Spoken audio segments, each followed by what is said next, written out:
Assalamualaikum warahmatullahi wabarakatuh. Allahumma sholli ala sayyidina Muhammad wa ala alihi wa sahbihi wa barik wa sallim ajma'in.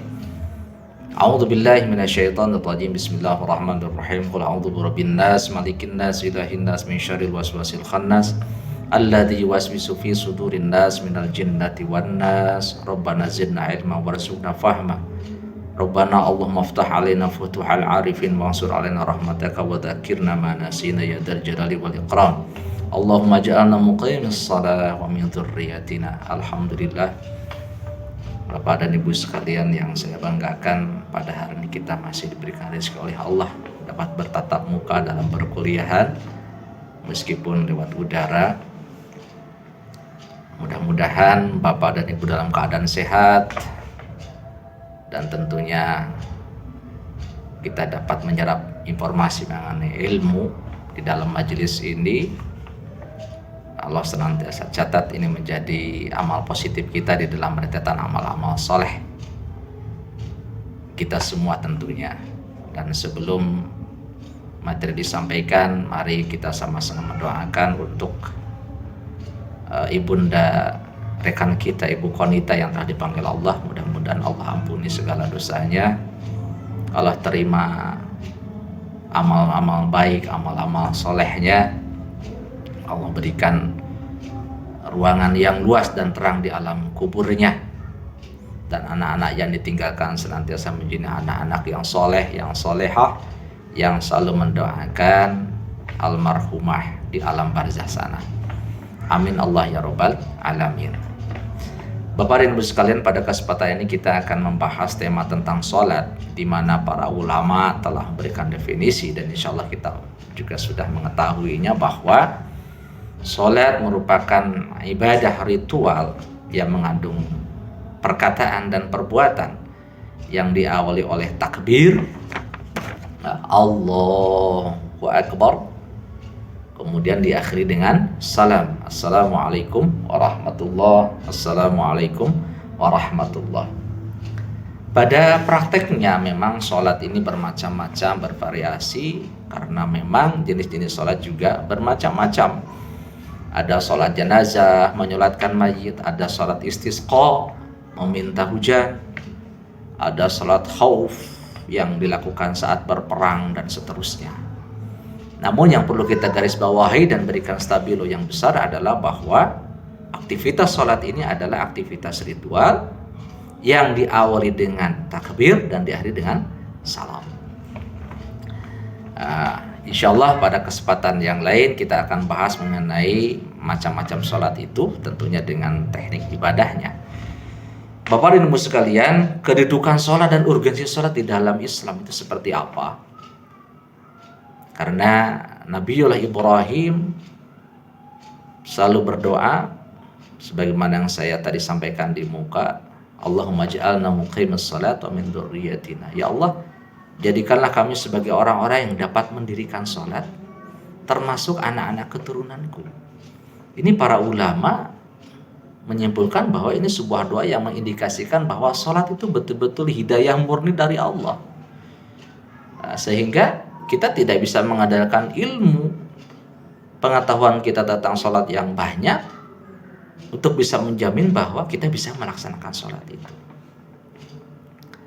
Nah, itu yang pertama. Yang kedua, bahwa Rasulullah SAW pernah bersabda, al-ahdu alladzi bainana wa bainahum as-salat.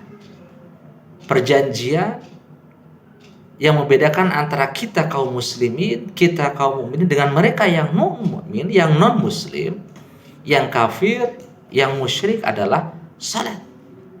Faman tarakaha faqad kafara. Maka barang siapa meninggalkan salat, maka dia telah dinyatakan kufur. Sehingga para ulama bersilang pendapat menyikapi hadis ini. Ada di antara mereka yang mengatakan bahwa barang siapa meninggalkan salat, maka dia telah berdosa besar. Bahkan level yang tertinggi adalah dinyatakan murtad. Jika sudah demikian, maka had atau ganjaran kepada meninggalkan salat adalah, maaf, itu dipenggal kepalanya, halal darahnya untuk ditumpahkan.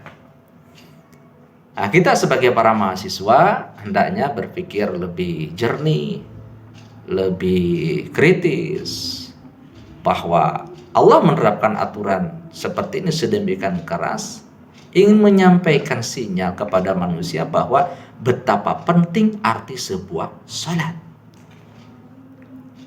Andaikan yang meninggal usah dipenggal, mungkin hanya beberapa detik saja rasa sakit itu dirasakan. Tapi ketika itu tidak dilakukan, hukuman ini, lalu Allah putuskan yang bersangkutan masuk ke dalam neraka, maka kita juga sudah tahu khalidina fiha. Siksa neraka itu tidak berkesudahan, tidak bertepi. Naudzubillah, tsumma naudzubillah. Tetapi ironisnya memang kultur masyarakat kita yang notabene ya mayoritas muslim, fakta yang kita bisa lihat di lapangan adalah betapa banyak masyarakat begitu demikian mudah, ringan-ringan saja meninggalkan sholat, padahal demikian penting makna sholat. Ini patut harus ditanamkan dalam diri kita tentang urgensi sholat ini, juga sedapat mungkin kita juga fahamkan kepada masyarakat betapa penting arti sebuah sholat. Nah, kemudian juga kita tahu bahwa awwalu ma yuhasab alaihi al-'abdu yaumal qiyamah as-salat. Yang pertama kali akan dihisab di hari kiamat adalah salat. Itulah kenapa kalau orang yang tidak melaksanakan salat divonis murtad, karena orang yang murtad, orang yang kafir, sebaik apapun amal dia tidak akan mendapatkan catatan dari Allah, semuanya hangus. Jadi kalau orang sudah tidak salat, apalagi akan dihitung nanti di akhirat. Itu logikanya. Maka para ulama mengatakan headnya adalah di pancung tadi, karena sudah dinyatakan murtad. Itu adalah vonis tertinggi dari sekian ikhtilaf ulama. Ya. Nah, maka kita berdoa kepada Allah, mudah-mudahan kita diberikan hidayah untuk senantiasa kuat bisa melaksanakan ibadah sholat ini, karena perlu perjuangan. Gitu kan.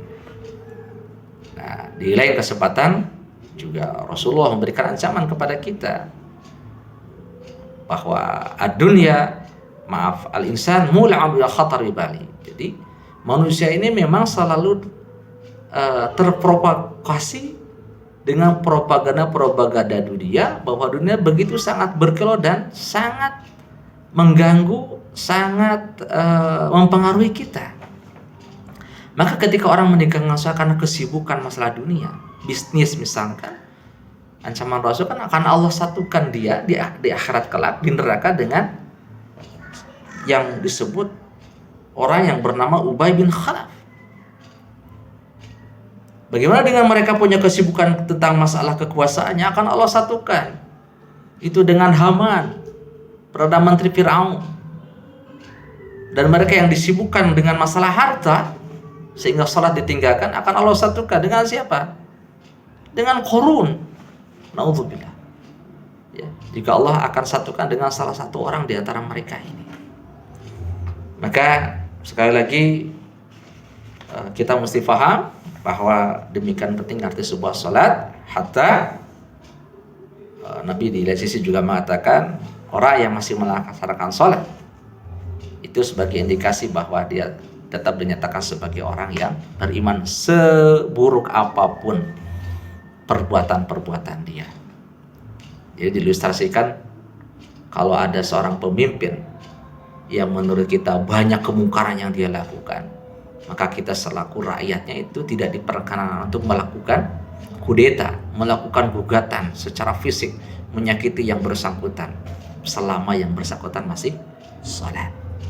Ini kan ada banyak hal yang ironis sekarang ya, di mana Islam saling berbunuh-bunuhan karena satu pemahaman yang ekstrim, lalu ketika orang lain tidak setuju dengan pemahamannya, bunuh saja karena dia tidak sependapat. Padahal seburuk apapun saudara kita, ya, sejelek apapun perbuatan dia, sepanjang masih sholat, dalam tanda kutip, sepanjang masih syahadat, sepanjang masih menyatakan bahwa dirinya percaya kepada Allah sebagai Tuhan, sebagai Rabb, sebagai Ilah, maka Islam melarang keras untuk melakukan tindakan-tindakan yang tidak seharusnya. Kita pernah dengar sebuah kisah kan, jadi ada seorang sahabat yang mengadu kepada Rasul karena menurutnya orang itu bersyahadat karena ketakutan. Akhirnya kata Nabi, aku tidak diperintahkan untuk melakukan tindakan seperti itu, dan aku tidak diperintahkan untuk membelah dada manusia untuk mengetahui apakah syahadat itu diucapkan karena ikhlas karena Allah atau karena ketakutan. Inilah hukum fikih berlaku, fahkum bil dzawahir.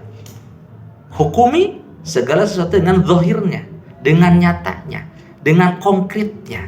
Tidak bisa kita menghukumi seseorang karena apa yang ada dalam hatinya. Yang tahu ini hanya Allah saja, gitu kan ya. Para bapak dan ibu sekalian, sebenarnya masalah sholat ini sangat luas sekali, dan sebagaimana yang kita pahami dalam fikih ibadah ini ya berkenaan dengan praktek.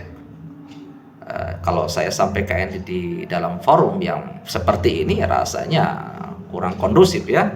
Jadi insya Allah nanti pada pertemuan kesekian kita akan bahas mengenai prakteknya.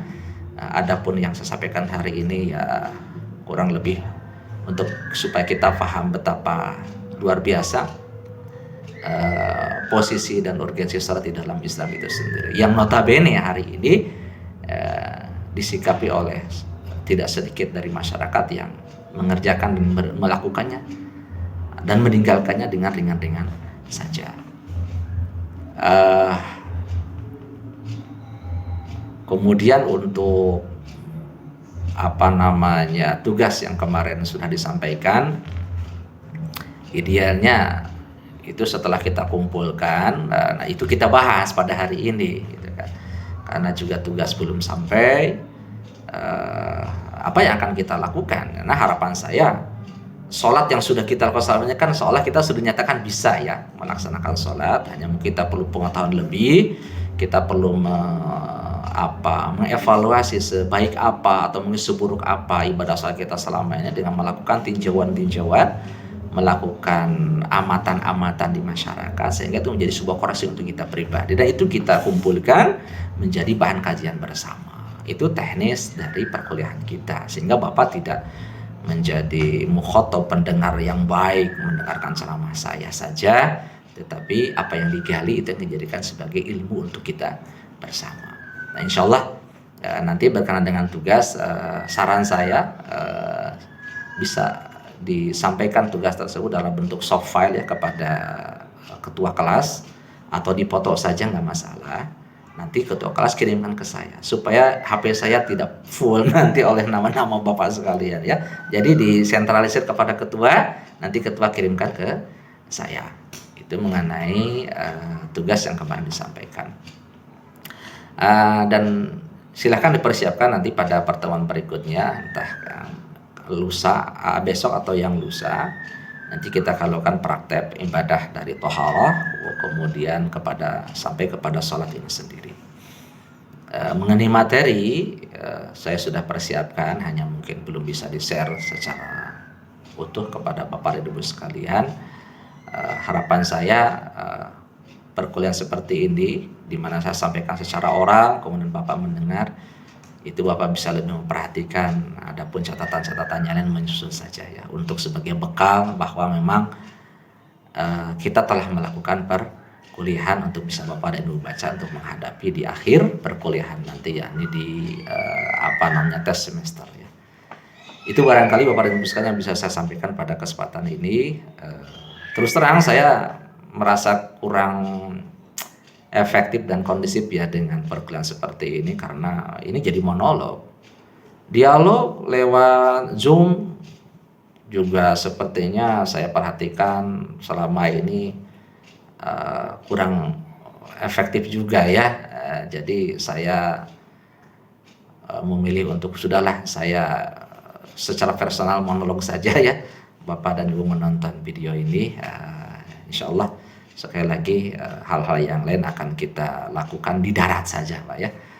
Itu saja barangkali. Bapak dan Ibu mudah-mudahan sehat selalu, dan silahkan mengenai tugas tadi disampaikan kepada ketua. Soft file-nya ataupun foto yang sudah ditulis boleh ya. Subhanaka Allahumma bihamdika asyhadu an la ilaha illa anta astaghfiruka wa atubu ilaik. Assalamualaikum warahmatullahi wabarakatuh.